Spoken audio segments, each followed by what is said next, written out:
Hello everyone, we just queued about 500 inboxes from a client infrastructure, and I thought that it would be interesting to maybe share our decision-making process on this and how it actually improves the results.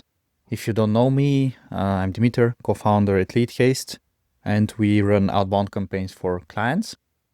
I've shared previously this deliverability dashboard on YouTube, but it has a lot of improvements on it, and I just wanted to show this quickly on how we make those decisions. What you're looking at here is this 30 days filter, so that we're looking at the data for domains which have inboxes attached to them for the last 30 days. And as you can see, these are just some domains from a client, the provider that we're using for the warm-up score from SmartLead, when they were bought, how many emails they have sent in the last 30 days, their reply rate, positive reply, negative, neutral. Neutral in our case is a custom category when it's for example, nurture needed types of replies, out of office, bounce rates, and a bunch more data, like the average reply time. At the moment, we're not tracking this coming, but the velocity trend and the versus campaign and multi-period are actually some interesting things that I don't think most agencies are tracking, or at least I am not aware of them doing it. The whole idea behind it is that over periods of time, we track the performance of this inbox and determine if it's like stable, declining, or improving based on some internal formulas on the reply rate, post reply rate, out of office replies, because this is actually also an interesting metric. If you are not landing in the primary inbox, you are also not going to get the out of office replies. So that's why we track these separately. And then we have some data from InboxKit. This is our inbox provider on if they're active, when they're renewing, and so on, and how many inboxes there are on this domain. Now, what you're looking at here is actually T1 stands for like the top performers, basically the top 20% of performance of the inboxes compared to their peers.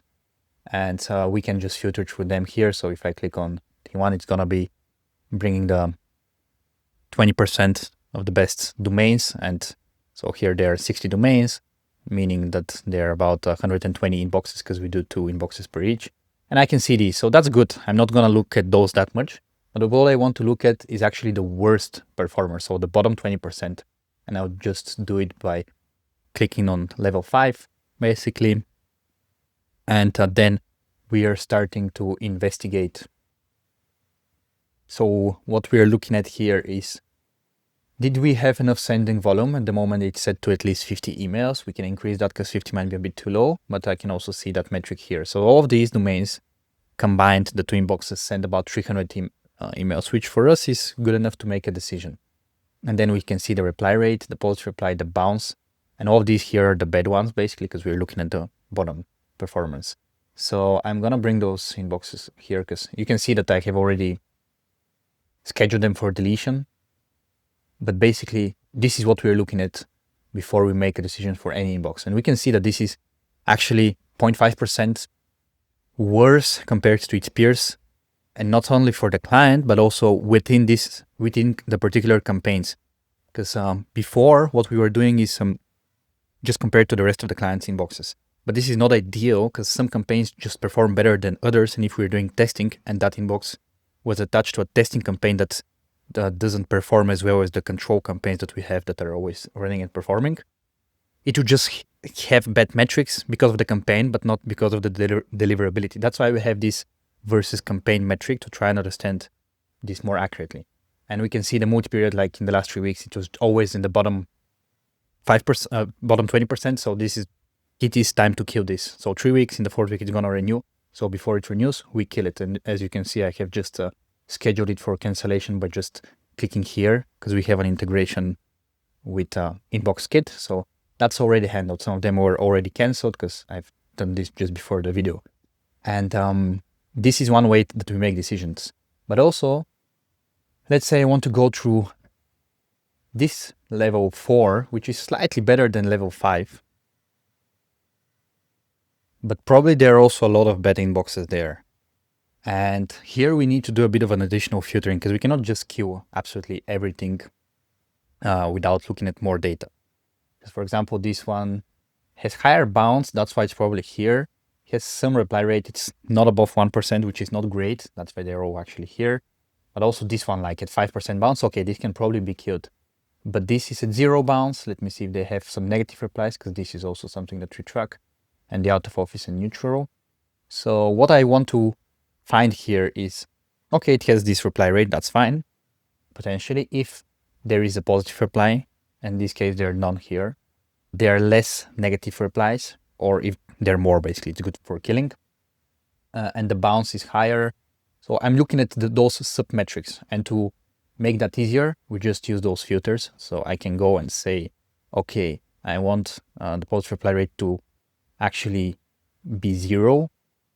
So for sure, I know that those domains didn't get positive replies in that period. So I can filter for that. And then I can also check, okay, the out of offices we mentioned, for example, is actually, let's make that to 0 as well. So I know that they did not get out of office replies, which is probably a sign that they were not delivering great. And I can also continue adding more conditions to try and filter this better by adding, for example, the velocity trend is for declining here, like declining. And then we can also add things like the provider's, the warm-up score, which is usually if that starts dropping, it's already too late, because it is the warm-up score is coming from SmartLead. And it is basically, as far as I understand, it's basically tested and determined against the warm-up pool. So if in their warm-up pool you start landing in spam, this will drop your score. But if in a warm-up pool you start landing in spam, it's already too late, because those are like the perfect condition email sends and replies and all of these engagements. So that's why this is kind of like wake up reminder. But something else is, for example, the bounce. I want this to be more than 1%, for example. Now remove this so maybe we can see. Okay, so now I filter about 37 domains. And it depends on how many you're looking also to kill, because what we do is every month we kill some of the domains and buy replacements if necessary.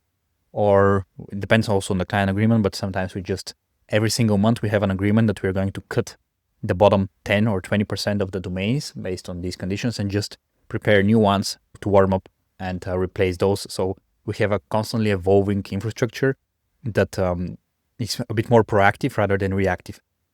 Maybe those bottom 20% here are actually like good in terms of metrics, but they're still the bottom 20% compared to the rest of the inboxes for this client, for these campaigns. So it does make sense to consider that they're a bit worse and that they can be replaced. So proactively look for inboxes that are potentially hurting your results and replace them by infrastructure, put it in warm up, have it ready next month to take over. And so basically, if you're replacing about 20% or 10% of your bottom infrastructure, you probably need about 20% always in backup. So one can take over and one can be always in warm up. And this is kind of our like decision-making process. But the good part here is not so much about freeing up, like saving up a few bucks on the infrastructure, but rather that it frees up the infrastructure to be better utilized. Frees up is not a good word. Sorry about my English. Makes the infrastructure to be better utilized, because you can contact with better domains to prospect. So your results will go up by itself, basically, because you will be using better infrastructure, and this can help you also make better decisions on all of the copy testing, because then you isolate the problem to only the copy and not the infrastructure. Because before these dashboards were available, it was a bit more like a black box, so it was more of a guesswork rather than actually a systematic decision that you go through every week, bi-weekly, monthly, or whatever to make those decisions. So this kind of sums it up like on a top level. If you're interested in this, let me know. I can record more videos about this whole deliverability dashboard, because there are plenty of things going on here, but this is just one of the use cases that we have for the inbox replacements.